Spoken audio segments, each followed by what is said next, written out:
Assalamualaikum warahmatullahi wabarakatuh.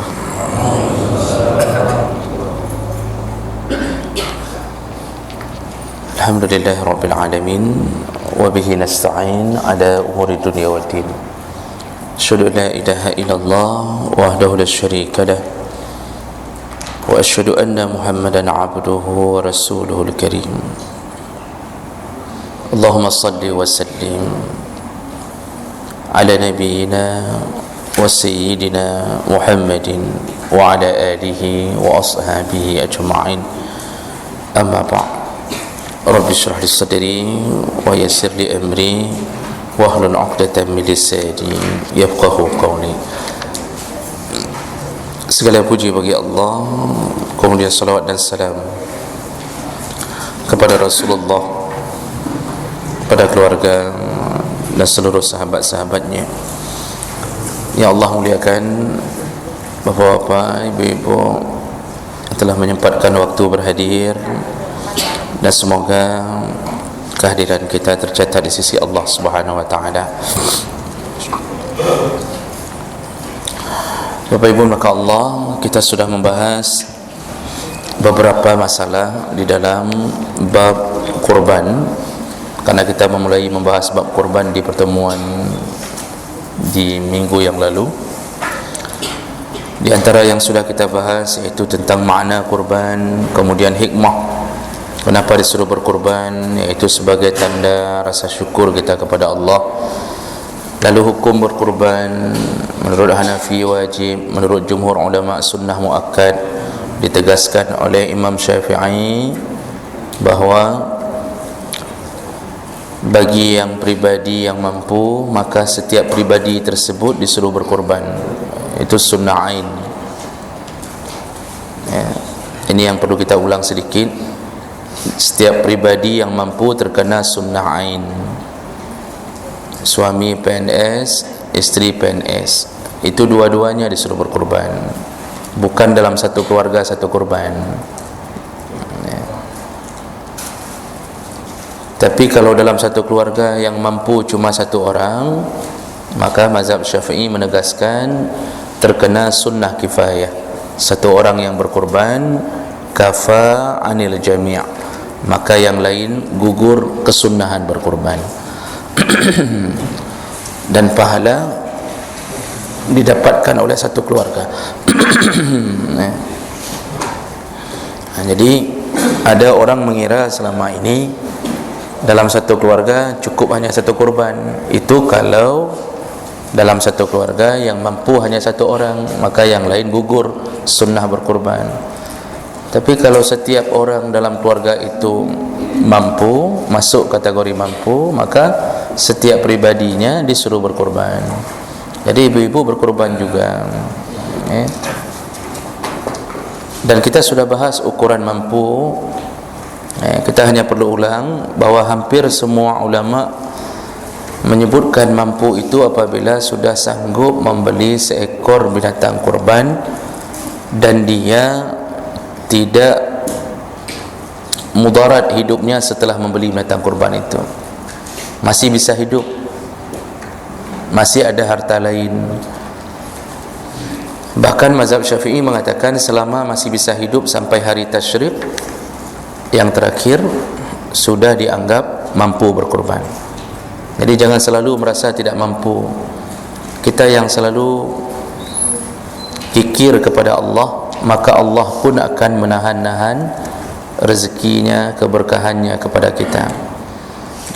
Jadi ibu-ibu yang sudah simpan emas dalam laci, itu dijual emasnya sedikit, berkorbanlah. Kalau tidak mau jual juga padahal sudah 100 manyam di dalam kotak beludru merah itu, tunggulah pencuri masuk kemudian mengambil semuanya.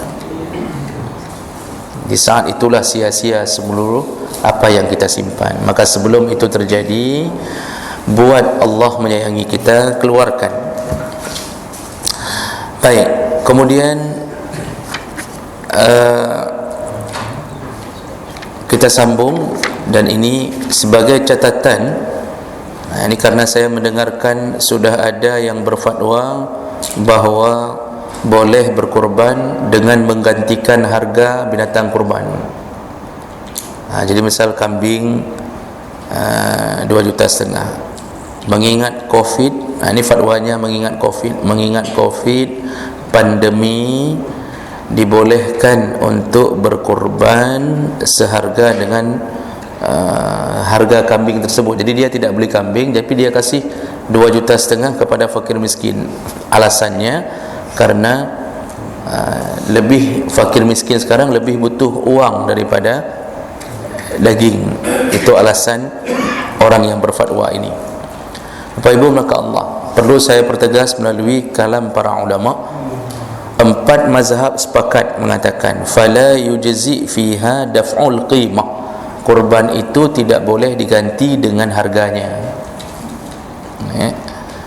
Bi khilaf sadaqatil fitr, berbeda dengan zakat fitrah. Kalau zakat fitrah masih ada khilaf, mazhab Hanafi membolehkan dengan uang. Karena tujuan kurban, target kurban ada pada binatangnya. Jadi kurban sudah ditentukan proseduralnya, yaitu binatang, tidak bisa diganti dengan uang. Oh, masalah mau diganti dengan uang, boleh, tapi syaratnya tidak dianggap kurban. Berarti dianggap sedekah biasa, karena tidak memenuhi unsur cukupnya syarat sebagai kurban. Tidak ada binatang yang dia beli.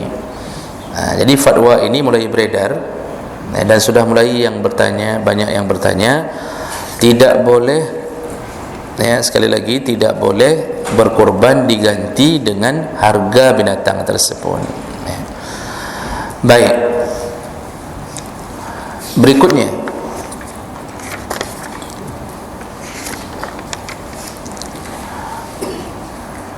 syarat sahnya kurban.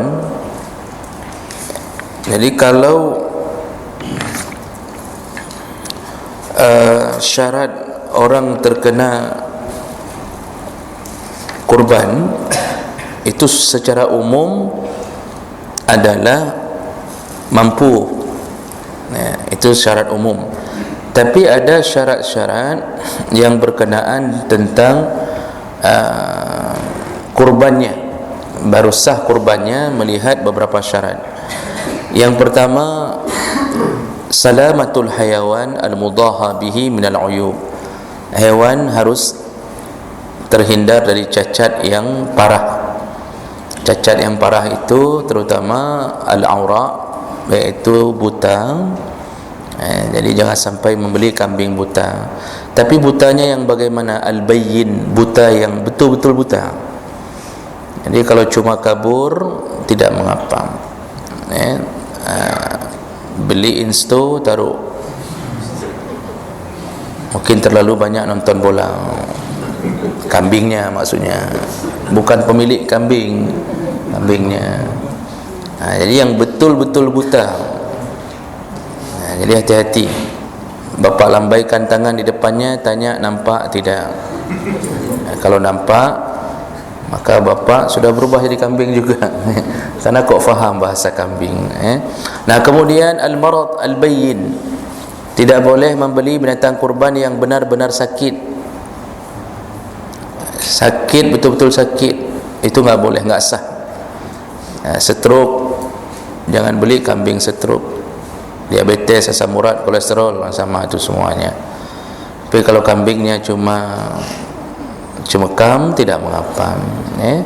Kemudian al-arja, tidak boleh membeli binatang kurban yang capi, pincang, tidak sah, walaupun lebih murah. Kadang ada orang mengejar murah, tidak mengejar pahala. Uang habis, kurban tidak diterima. Kemudian al-ajufa, terlalu kurus. Ajufa itu terlalu kurus sampai nampak tulang. Ini tidak boleh dijadikan binatang kurban. Memang orang kurus di mana-mana enggak bisa dipakai. Sampai dalam kurban pun tidak dihargai. Cari yang gemuk. Orang gemuk di mana-mana mulia. Jadi inti untuk menyelamatkan nama orang gemuk begini ceritanya. Sudah, jadi itu syarat pertama baru sah kurban. Enggak boleh ada cacat. Selain cacat itu, cacat patah tanduk, terbelah kuping, terbelah hidung, itu hanya makruh saja. Jadi kalau bisa yang betul-betul selamat, cek semua kuping, hidung, tanduk sempurna, itu yang terbaik. Jadi kita ini memberikan yang terbaik, mengharap pembalasan Allah yang terbaik. Sebagaimana kita berusaha untuk Allah, begitulah Allah berusaha untuk kita dalam urusan berkorban. Kemudian syarat kedua,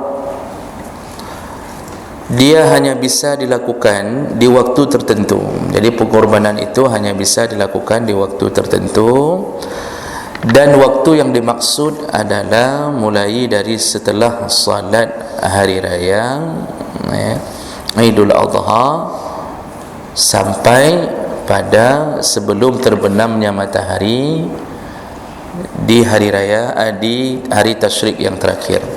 Artinya tidak sah berkorban di luar hari tersebut, terlalu cepat atau terlalu lambat.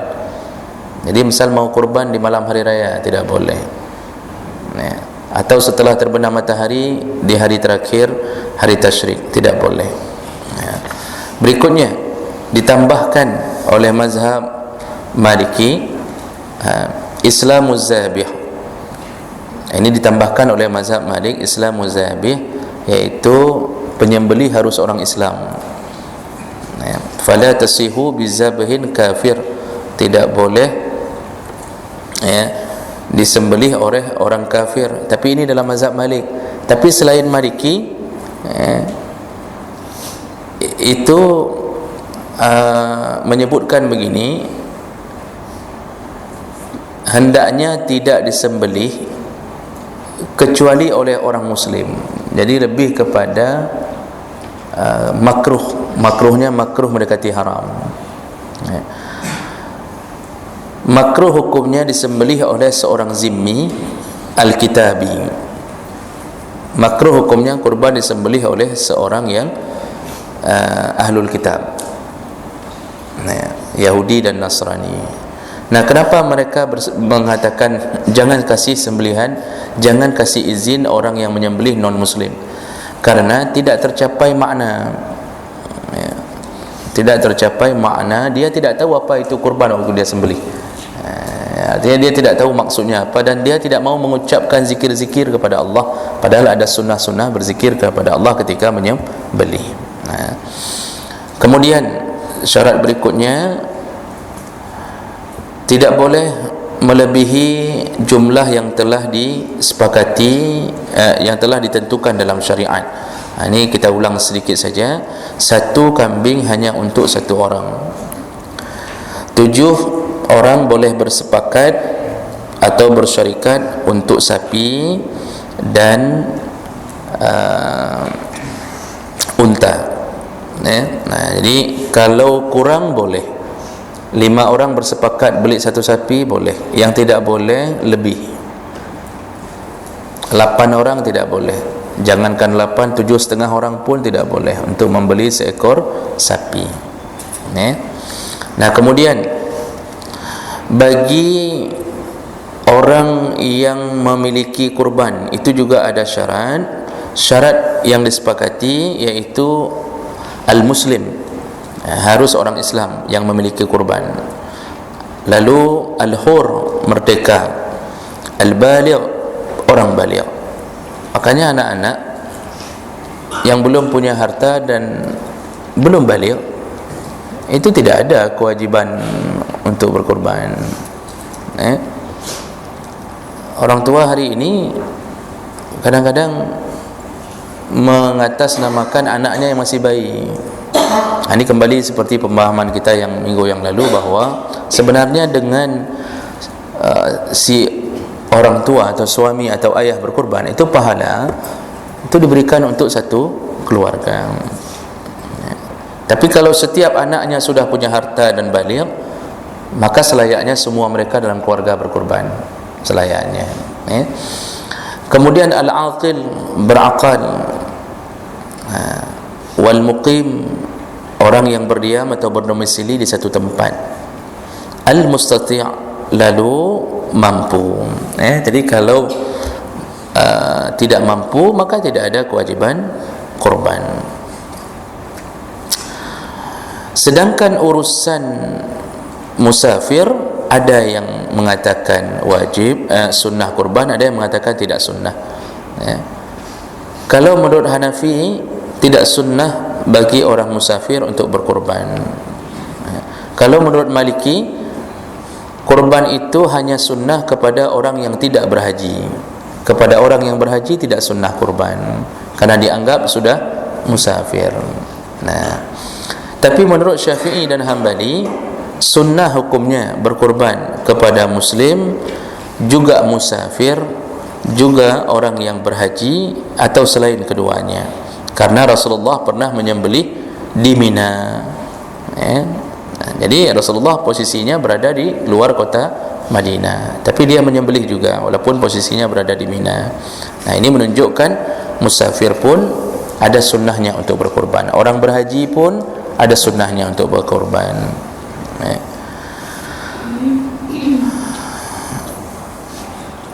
Berikutnya Bapak Ibu maka Allah Subhanahu Wa Taala, bagaimana dengan kondisi anak-anak? Seperti kita sebutkan tadi, menurut mazhab Maliki, sunnah untuk berkurban kepada as-saghir, kepada anak-anak. Ini menurut mazhab Maliki. Tapi waqala Syafi'iyah wal Hanabilah, berkata mazhab Syafi'i dan Hanbali, la tusannu, tidak disunnahkan al-udhiyah, berkurban lis-saghir, kepada anak-anak. Ini ceritanya maksudnya, kalau anak itu mendapatkan warisan, dia punya harta banyak. Apakah anak yang belum baligh itu sunnah hukumnya berkurban? Menurut Syafi'i dan Hambali, tidak ada sunnahnya dia berkurban, selama dia belum mencapai umur baligh. Baik. Berikutnya,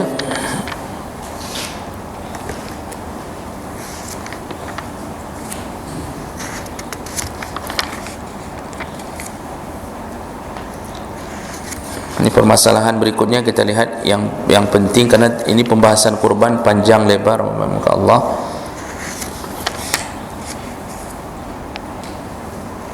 Ini masih mengulang hal yang sama.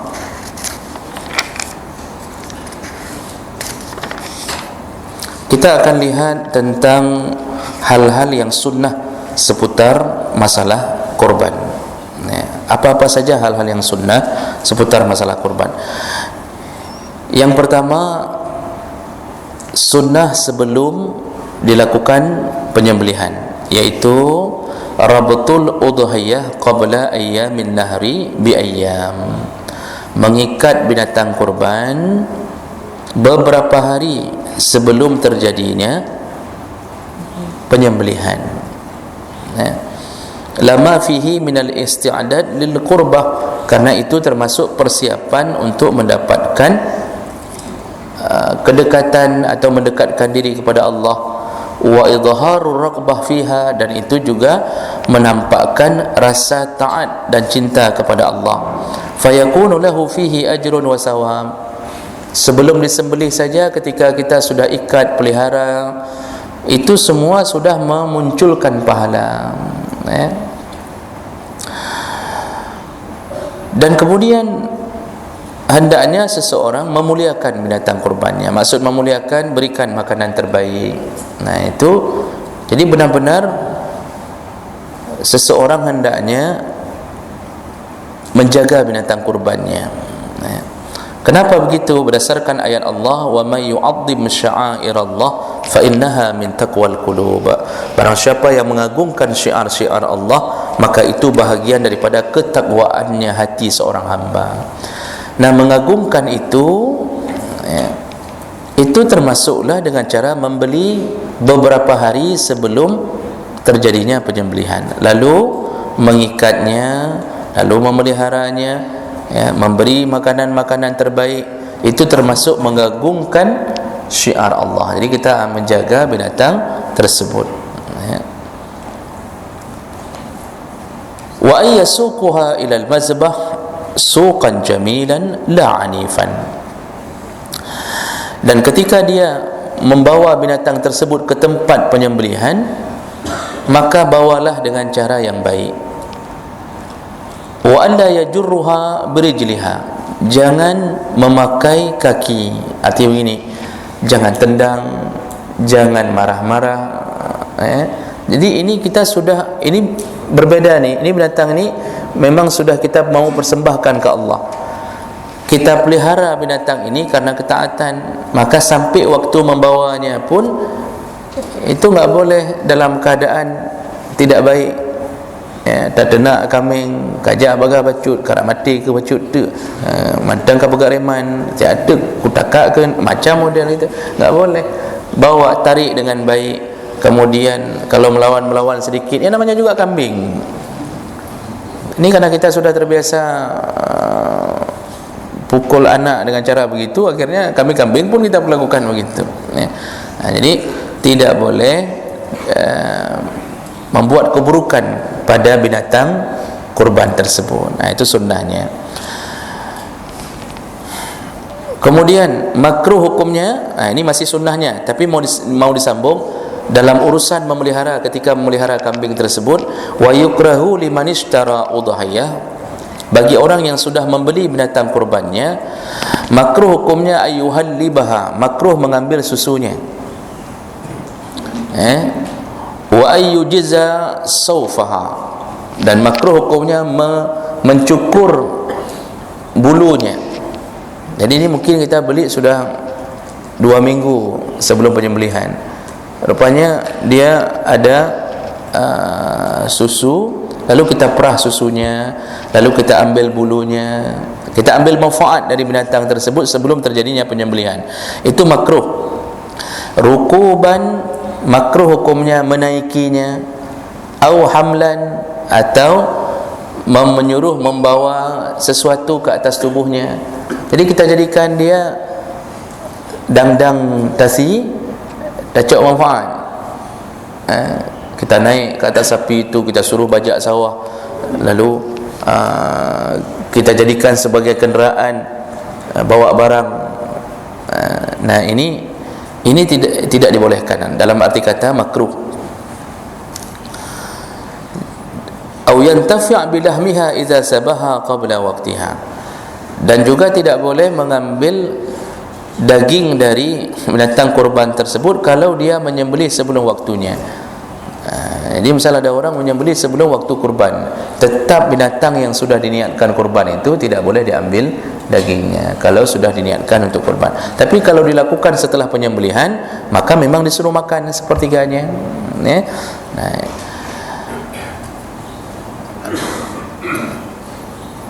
Nah ini kemakruhan yang patut kita jaga ketika kita sudah membeli binatang kurban.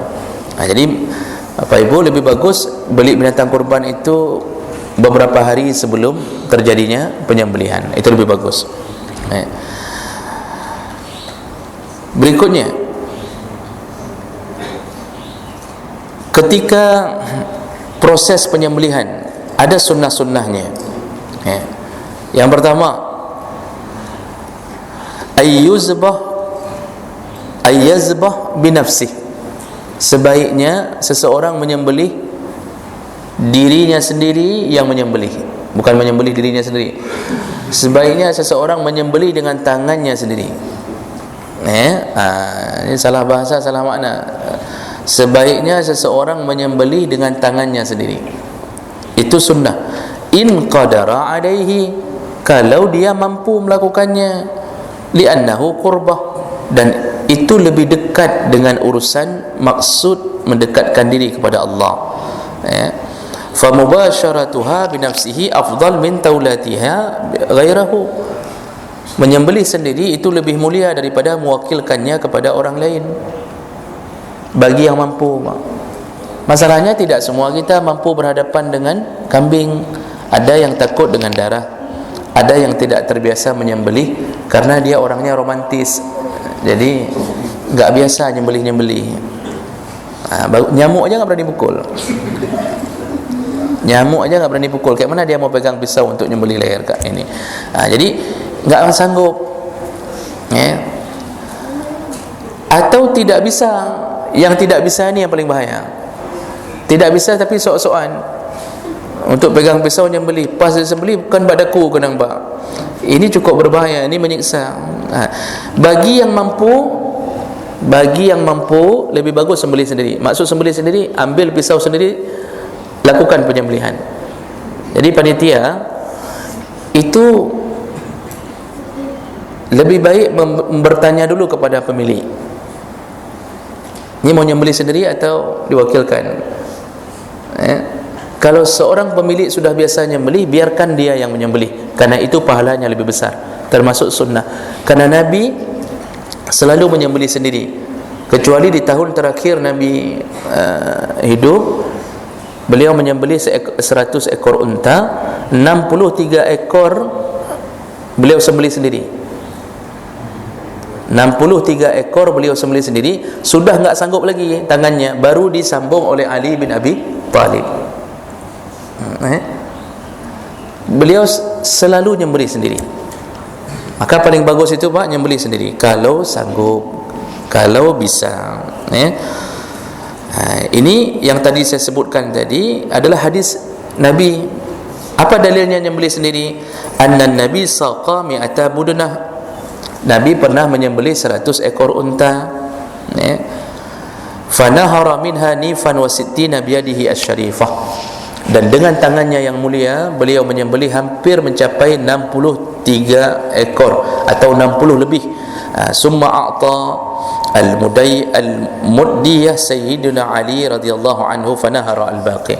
Karena enggak sanggup lagi, baru diberikan kepada Ali radhiyallahu anhu. Hadis riwayat Ahmad dan Muslim dari Jabir bin Abdullah. Kalau seseorang enggak sanggup, tidak mampu, maka dia boleh mewakilkannya kepada orang lain.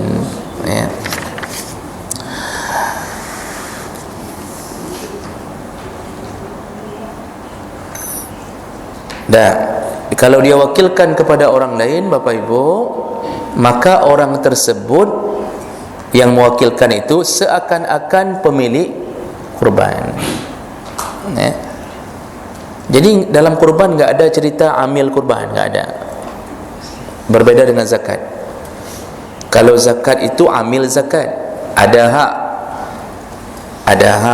Tapi kalau kurban tidak ada cerita amil kurban. Itu semua panitia bekerja benar-benar ikhlas karena Allah, berharap ridha dari Allah, memudahkan urusan sesama muslim. Jadi panitia ada hak tidak? Pertanyaan minggu yang lalu, boleh enggak panitia mengambil daging-daging lalu makan-makan? Boleh, dengan syarat izin daripada pemilik kurban. Tidak boleh asal comot, karena itu bukan hak amil.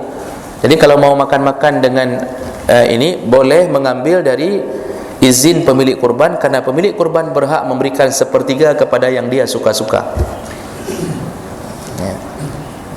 Jadi kalau begitu, saran saya Bapak Ibu, sebelum terjadinya penyembelihan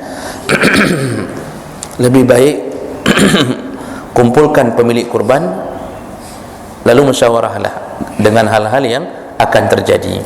Mulai dari, boleh tidak kami mengambil panitia memakan sedikit dari setiap kurban.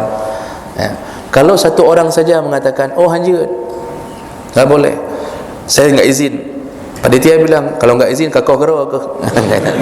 Ini maksa namanya.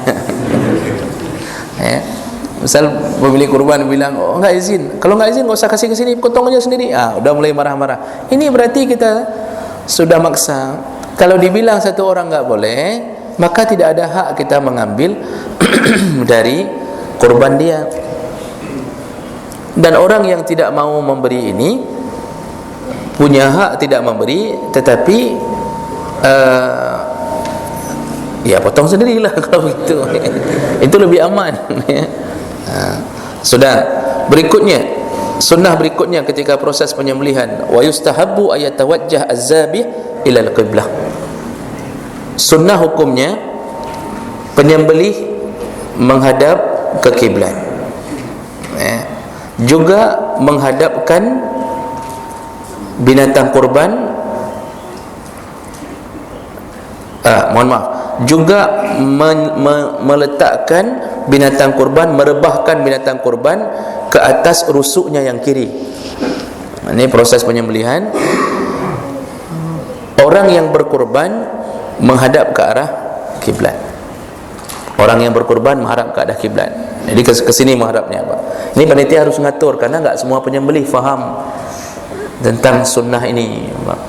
Jadi penyembelih itu menghadapnya ke arah kiblat berdasarkan hadis Anas bin Malik bahwa Rasulullah selalu menghadap ke arah kiblat.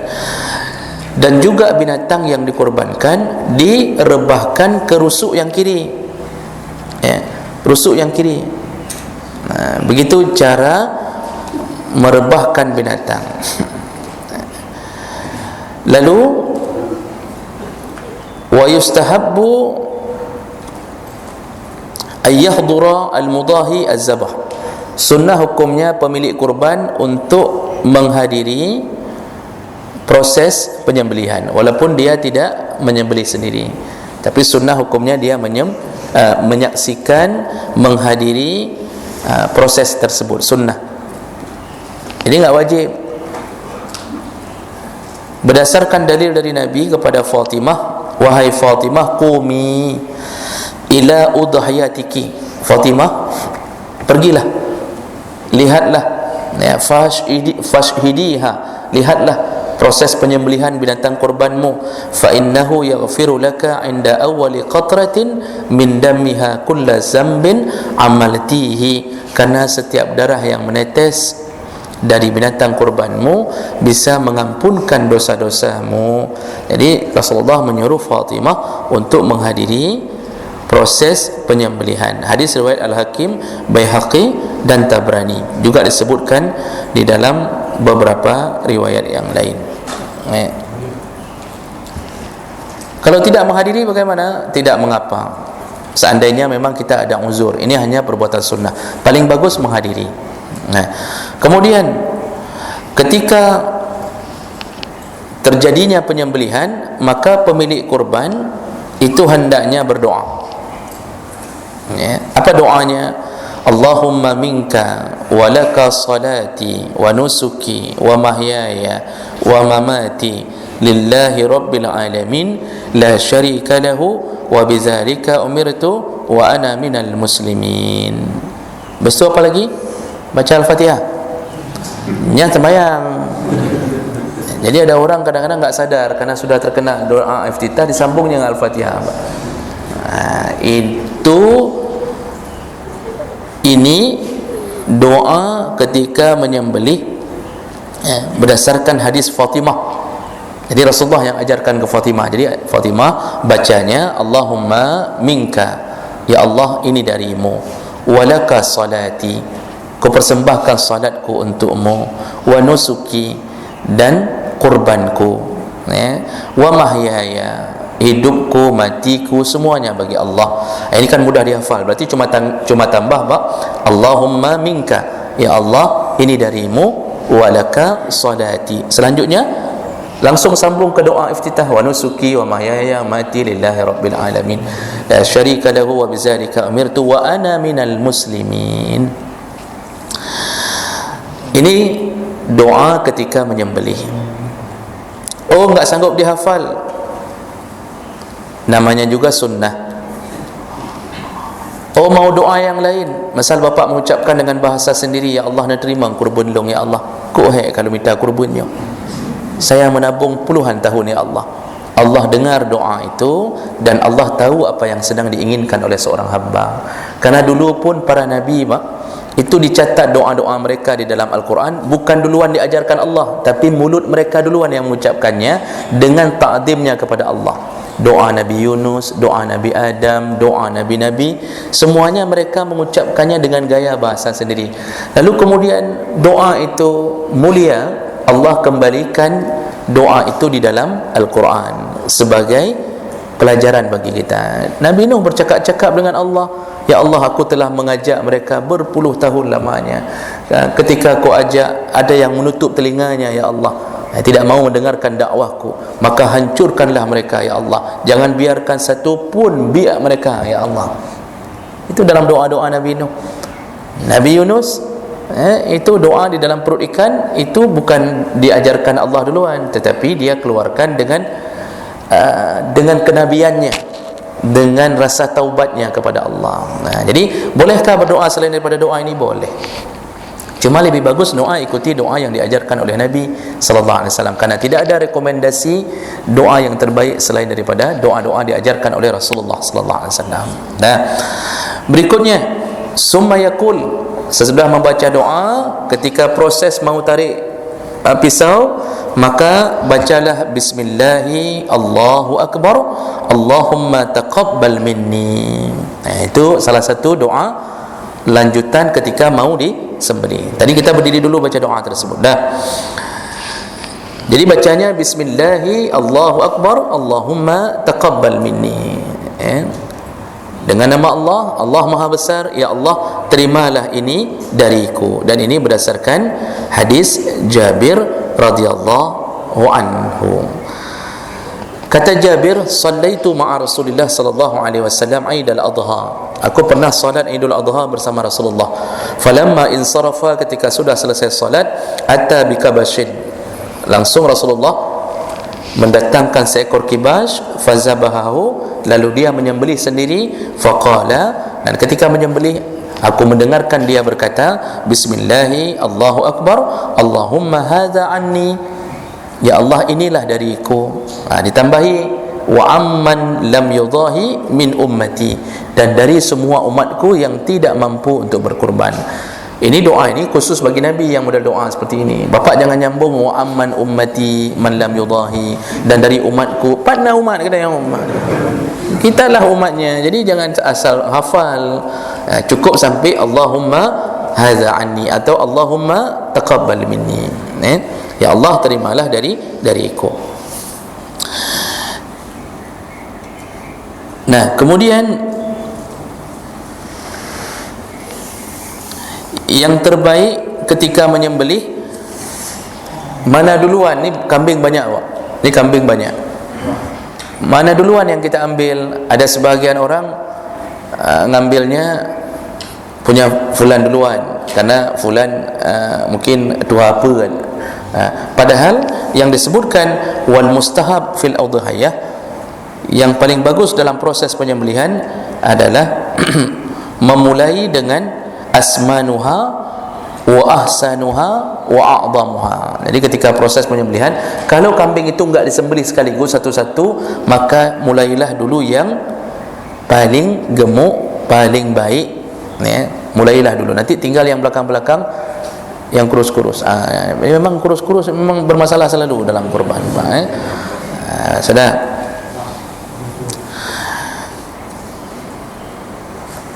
Kemudian ditambahi dalam mazhab Malik, Syafi'i dan Hambali, wal mustahab li muridi at-tadhiyah idza dakhala alaihi 10 Zulhijjah alla yalhaq sya'ra. Ini tambahan dari mazhab Syafi'i, Hambali dan Maliki, menyebutkan bagi pemilik kurban sunnah hukumnya untuk tidak mencukur bulu-bulu dan kuku-kuku sampai selesai penyembelihan. Berarti ingat-ingat 21 Juli ini bagi pemilik kurban jangan ganggu lagi bulu-bulu dan kuku-kuku. Kalau isteri punya kurban, beliau pun terkena kesunahan ini.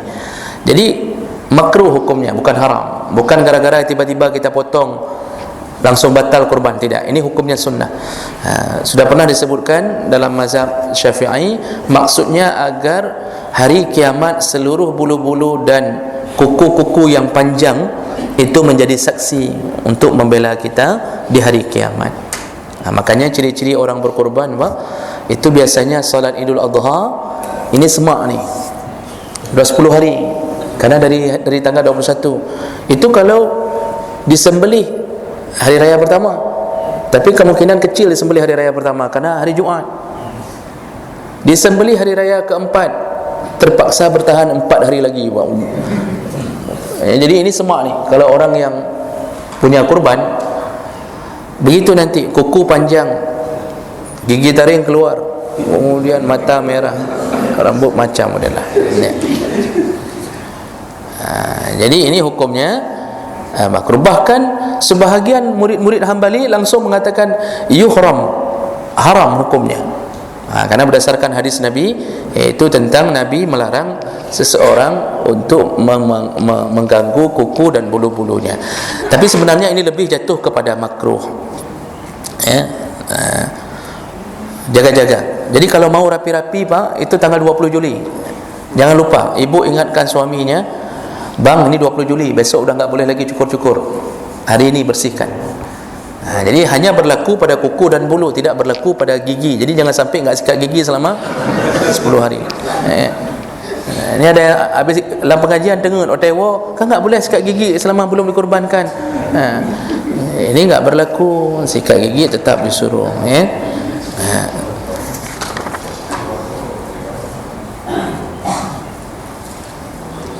Kalau menurut lalu ditambahkan juga oleh jumhur ulama, selain orang yang menyembelih menghadap kiblat, juga sunnah hukumnya binatang disembelih dihadapkan juga ke kiblat, tapi dengan cara menjatuhkan rusuk kiri ke menjatuhkan rusuknya yang kiri.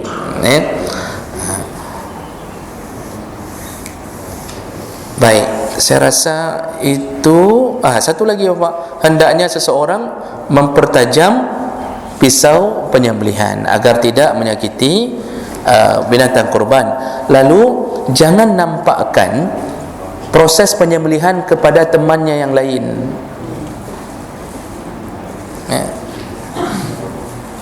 Saya lihat Pak, tu di Pasar Impres sebelum terbakar, kita beli ayam. Perhatikan apa ayam. Itu ayam ditumpuk dalam satu kerangkeng, ditaruh di samping ayam yang sedang sembelih. Jadi pemilik ayam potong ayam di depan kawan-kawannya yang lain. Bagaimana perasaan ayam melihat begitu, Pak?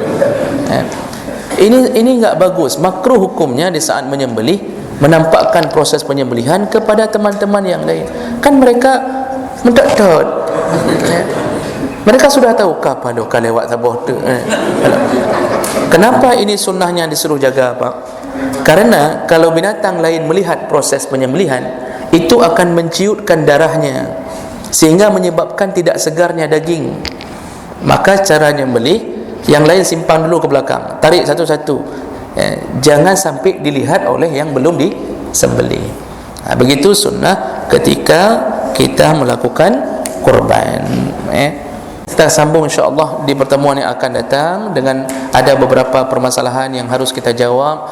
Bolehkah kita pindahkan kurban ke Palestina? Kemudian bolehkah berniat kurban kepada orang meninggal? Kita berikan kepada mamak di kampung. Nanti kita jawab di pertemuan yang akan datang. Tidak saya jawab sekarang biar bapak datang lagi. Kalau saya jawab sekarang tidak datang lagi, kabeh hontalah kurban nanti. Maka tahanlah rasa penasaran itu. Mudah-mudahan kita bertemu kembali di pertemuan yang akan datang.